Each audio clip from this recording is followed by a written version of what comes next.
Chers amis, bonjour.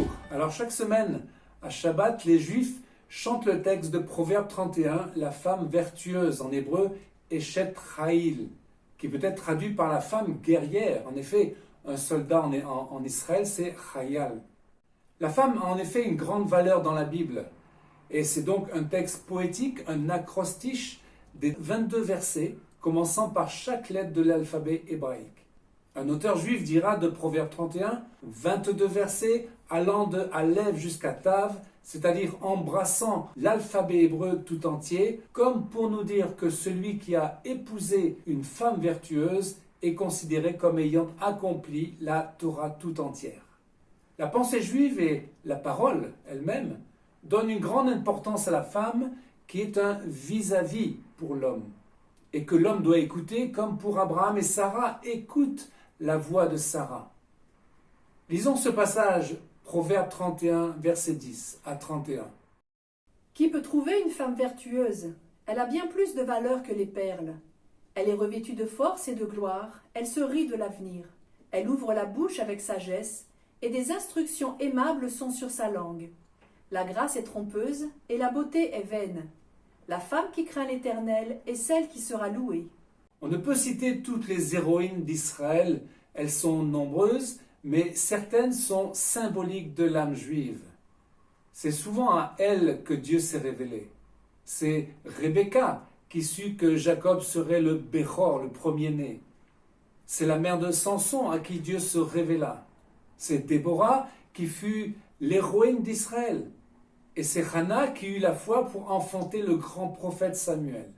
Et enfin, c'est à Myriam à qui Gabriel annonça qu'elle serait la mère du Messie.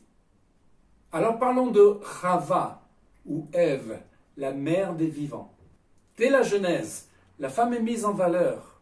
Le fait que la femme soit tentée par Satan montre que ce dernier connaît son importance. Et Dieu dira au serpent, lisons Genèse 3,15. Puisque tu as fait cela, tu seras maudit entre tout le bétail et entre tous les animaux des champs. Tu marcheras sur ton ventre, et tu mangeras de la poussière tous les jours de ta vie. Je mettrai inimitié entre toi et la femme, entre ta postérité et sa postérité. Celle-ci t'écrasera la tête, et tu lui blesseras le talon. Le Messie est issu de la femme, qui écrasera la tête du serpent. Et Apocalypse 12 en donne l'illustration prophétique. Lisons ce passage. Apocalypse 12, 1, 5. Un grand signe parut dans le ciel, une femme enveloppée du soleil, la lune sous ses pieds, et une couronne de 12 étoiles sur sa tête. Elle était enceinte et elle criait, étant en travail et dans les douleurs de l'enfantement. Le dragon se tint devant la femme qui allait enfanter, afin de dévorer son enfant lorsqu'elle aurait enfanté. Elle enfanta un fils qui doit paître toutes les nations avec une verge de fer. Ainsi, de manière prophétique, dès la Genèse, nous voyons premièrement combien la femme est la clé en étant la matrice du Messie. Et deuxièmement, combien la femme sera la cible de l'ennemi. Cette femme de Apocalypse 12, c'est Israël, dont le Messie est issu de sa chair. Et les 12 étoiles sont les 12 tribus d'Israël. Et le soleil, qui la revêt et la protège, c'est Dieu lui-même, en parallèle avec la vision de Joseph. Chava, ou Ève, eut son nom donné par Adam, prophétiquement. Avant, elle s'appelait Isha, qui veut dire la femme. Chava signifie la mère des vivants, la mère de la vie. Ce nom est prophétique, car si Caïn est le fruit de sa désobéissance, Abel et Seth, par la suite, sont les fruits de la vie de Dieu. Car après Seth, il est dit d'Enoch, on commença à invoquer le nom de l'Éternel. Ainsi, il y a eu la lignée de Caïn qui passe par Nimrod, le type de l'Antéchrist, et la lignée de Seth qui verra la naissance de Enoch ou Hanoch, qui sera enlevé au ciel, puis celle de Noé. Au travers de Noé, nous verrons que la lignée messianique sera celle de Shem. Et Chava devient prophétiquement la mère des vivants en Dieu, de celles et ceux qui croient dans le Messie d'Israël. Alors parlons des matriarches en Israël. Les 4 matriarches mentionnés dans le livre de la Genèse sont les épouses des patriarches bibliques. Ces femmes sont considérées par la tradition comme les ancêtres des enfants d'Israël. Il s'agit de Sarah, l'épouse d'Abraham, Rebecca ou Rivka, l'épouse d'Isaac, Rachel et Léa, les épouses de Jacob. Elles sont, selon la Bible, enterrées dans le caveau de Marpella à Hébron, à l'exception de Rachel qui l'est dans son propre tombeau à l'entrée de Jérusalem. Entre parenthèses, des 12 fils de Jacob, seul son fils Benjamin est né en Israël. Les servantes de Rachel et Léa, Bila et Zilpa, elles sont mentionnées bien sûr dans le texte, mais elles ne sont pas comptabilisées. Dans la pensée juive, les patriarches incarnent des attributs divins. La bonté, le chesed avec Abraham, la rigueur, la justice, le din avec Isaac, la vérité, l'harmonie, Émet en Jacob. Tandis que les 4 matriarches incarnent la royauté. Lisons Genèse 17, 15.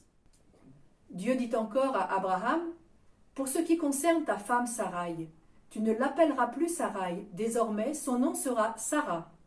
Je la bénirai et je t'accorderai par elle un fils. Je la bénirai et elle deviendra la mère de plusieurs nations. Des rois de plusieurs peuples sortiront d'elle. » Comme pour Abraham, qui devint Abraham, père d'une multitude, Sarai, qui veut dire la princesse, deviendra Sarah, la princesse de Dieu. Sarah reprend ainsi le flambeau de Rava. Elle s'inscrit dans la lignée messianique et devient la mère des nations et des rois. Alors, les mères, ce sont également les bâtisseurs d'Israël.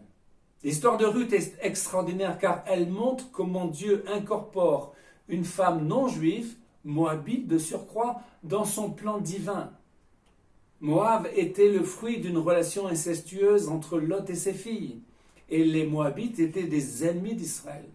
Ruth, dans son amour pour Naomi, une mère juive, « Où tu iras, j'irai, où tu mourras, je mourrai », et par son mariage avec Boz, devient digne de participer à la création d'Israël. Lisons Ruth 4, 11. Vous en êtes témoins aujourd'hui. Tout le peuple qui était à la porte et les anciens dirent « Nous en sommes témoins, que l'Éternel rende la femme qui entre dans ta maison semblable à Rachel et à Léa, qui toutes les deux ont bâti la maison d'Israël. » Ainsi Ruth l'étrangère devient, comme Léa et Rachel, mères des 12 tribus, participante de la maison de Juda, qui elle-même sera relevée et glorifiée par le Messie, le roi d'Israël. Ruth est ainsi l'aïeule du roi David et du Messie.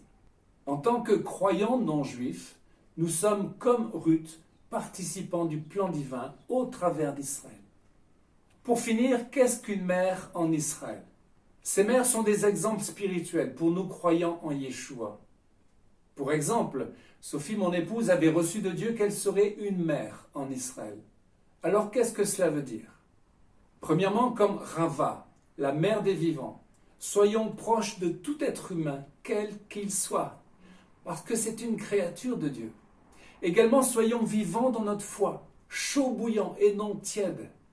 Deuxièmement, comme Sarah, qui est la mère des nations et des rois, soyons soucieux de la géopolitique de Dieu, la politique de Dieu, alors que Dieu établit les rois et les chefs des nations.